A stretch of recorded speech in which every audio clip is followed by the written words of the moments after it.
எல்லோருக்கும் வணக்கம். என்னுடைய பேர் பிரவீன்குமார். சமீபமாக வெளிவந்த SBIPO தேர்வு முடிவுகள்லாம் நான் தேர்ச்சி பெற்றிருக்கேன்.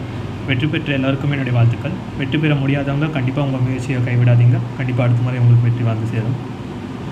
நான் செல்ஃப் ப்ரிப்பரேஷன் தான் ஃபுல்லாக உண்மையாக பண்ணேன். எந்த இன்ஸ்டியூட் அகாடமிக்கும் நான் போகலை. நான் முதல்ல சிவில் சர்வீஸ் எக்ஸாமுக்கு தான் படிச்சுட்டு இருந்தேன். 2 அட்டெம்ப்ட் அங்கே கொடுத்தேன். ஆனால் போன அட்டெம்ப்ட்டில் என்னால் ப்ரிலிம்ஸ் கிளியர் பண்ண முடியலை. அப்போ தான் நான் சரி வங்கி தேர்வு எழுதலாம் அப்படின்னு சொல்லிட்டு ஒரு ஜூலை ஆகஸ்ட் அந்த டைமில் படிக்க தொடங்கினேன். முதல்ல நான் IBPS கிளர்க் எக்ஸாம் எழுத தொடங்கினேன். IBPS clerk, IBPS PO, SBIPO and SBI clerk 4மே நான் ப்ரிலிம்ஸ் கிளியர் பண்ணி முதன்மை எக்ஸாம் மெயின் எக்ஸாம் எழுதினேன். IBPS PO மெயின் எக்ஸாமில் எனக்கு 93.5 மதிப்பெண்கள் வந்திருக்கு. IBPS PO இன்டர்வியூக்கு முன்னாடி கியர்லாஜிக்ஸ் நடத்தின மாக் இன்டர்வியூ நான் அட்டென்ட் பண்ணேன். அது எனக்கு ரொம்பவே ஹெல்ப்ஃபுல்லாக இருந்தது.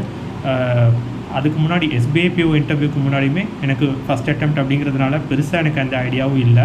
அதனால் நான் அப்போது கேர்லாஜிக்ஸ் அவங்கள்ட்ட தான் நான் மெசேஜ் பண்ணி எப்படி பண்ணுறதுன்னு சுத்தமாக தெரியல மேம் அப்படின்னு சொல்லிட்டு கேட்டபோது அவங்க நிறைய மெட்டீரியல்ஸ்லாம் அனுப்பிச்சாங்க. இப்போலாம் படிக்கணுன்ட்டு நல்லாவே கைட் பண்ணாங்க.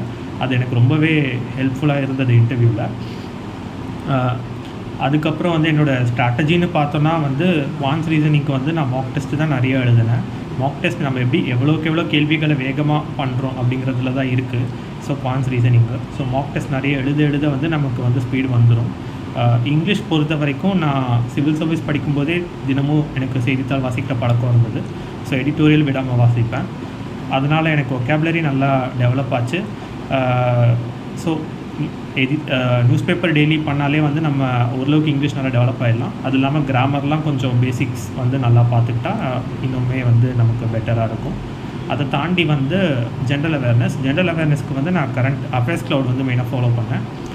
அஃபேர்ஸ் க்ளவுட் தாண்டி சிவில் சர்வீஸ் எக்ஸாம் படிக்கிறதுக்கு நான் PIB அந்த மாதிரி சில சோர்ஸஸ் நான் படிப்பேன். அதுவும் கொஞ்சம் பார்த்தேன். ஆனால் மெயினாக அஃபேர்ஸ் க்ளவுட் நம்ம நல்லா படித்தோம் அப்படின்னாலே ஜென்ரல் அவேர்னஸ் கண்டிப்பாக நல்ல ஸ்கோர் எடுக்க முடியும்.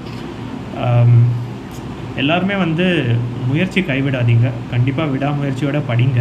ஏன்னா எப்போது நமக்கு நல்ல நேரம் வரும் அப்படின்னு சொல்லிட்டு நமக்கு தெரியலை. இந்த முறை எனக்கு வந்திருக்கு.